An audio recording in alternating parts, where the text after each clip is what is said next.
Nachádzame sa na kreatívnom kurze, ale dnes vedľa mňa nesedí Danka, ale Zuzka.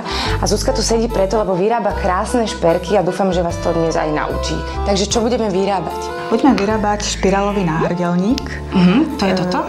Tento budeme robiť dnes. Asi sa to vyrába z drôtikov? Z medeného postriebraného drôtika. Medený postriebraný. On sa chová ako strieborný, takže čistíme tento drôtik ako strieborný. Dobre. Čo na to potrebujeme teda? Na výrobu špirálového náhrdelníka potrebujeme postriebrený medený drôt hrúbky 0,6 a 1 mm, rôzne druhy klieští, koráliky rôznych farieb a veľkostí, vhodný reťazkový uzáver a pletaciu ihlicu alebo navíjačku na drôt. Áno, tak môžeme si to rovno ukázať.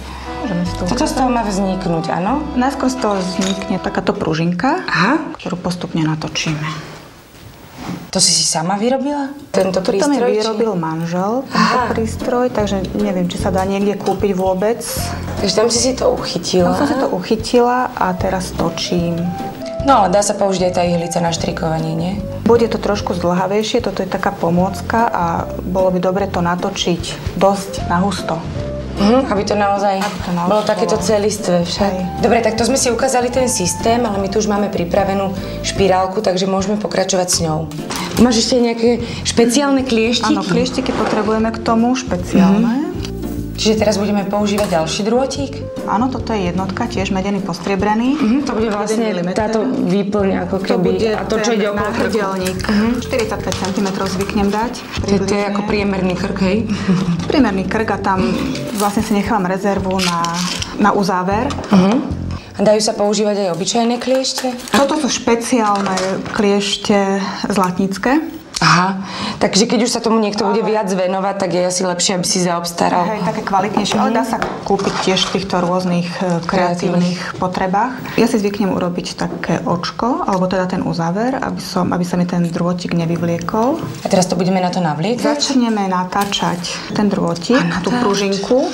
Čiže tam to uchytíš? Uchytím to tu. Čiže preto si nechala vlastne presah na konci toho drôtika. To môžem odstrihnúť, alebo nie je dobre, keď ten šperk nejako škriabe, pichá, potom na krku. Čiže to treba poriadne zahnúť.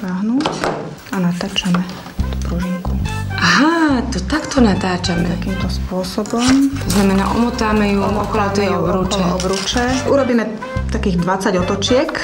Ty tu máš aj rôzne iné šperky, to sú asi iné techniky však? Každý šperk má svoju techniku a treba to nejako meniť, obmieniať. A to si sama vymyslela, ako sa to vyrába? Alebo... Niekedy ma tak napadnú veci a robím bez nákresu a niekedy si nájdem nejakú predlohu a podľa toho potom robím.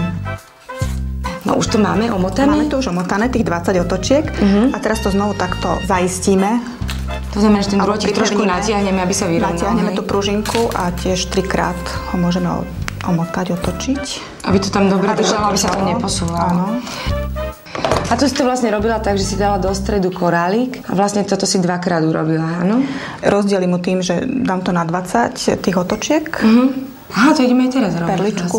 Alebo tento zelený dáme, aby sa tak lepšie jarne vynímal. Takže dáme do stredu a pokračujeme tým istým štýlom, ako sme išli zo začiatku. Áno, to znamená, zase trošku vyrovnáme drôtik. 3-krát ho obtočíme, aby sme ho uchytili. Zvládne to aj začiatočník? Zvládne to aj začiatočník. To znamená, že keď vám to doma nepôjde, tak sa musíte obrátiť na Zuzku. A to zapínanie na konci? Zapínanie môžeme dať magnetický uzáver, alebo len taký klasický. Ako býva na reťazke. A tu vlastne na to nič nepotrebuješ, to si len ohneš. Áno. A tu máš vlastne takú brošňu, ktorá je vyrobená týmto systémom. Ale tá nie je takýmto spôsobom natáčaná, ale ako keby cez tunel prevlečený drôtik. Môže to byť prívesok a môže to byť brošňa. Tu máš k tomu aj náušničky a je to vlastne taká séria celá. Takže tu nás sme už dokončili. A teraz urobíme ten uzáver. Taký ten jednoduchý, Taký ten jednoduchý, lebo ten magnetický vlastne to asi každý by zvládol pripevniť do očka. To znamená, zatočila si konček drôtika a spravila som taký háčik. A je to hotové. No tak to je úplne krásny šperk a k tomu sa teda dajú vyrobiť aj tieto ostatné doplnky. Ak sa náhodou po obede rozhodnete, že večer chcete ísť na ples a nemáte žiaden šperk, vyrobte si takýto a určite s ním zažiarite.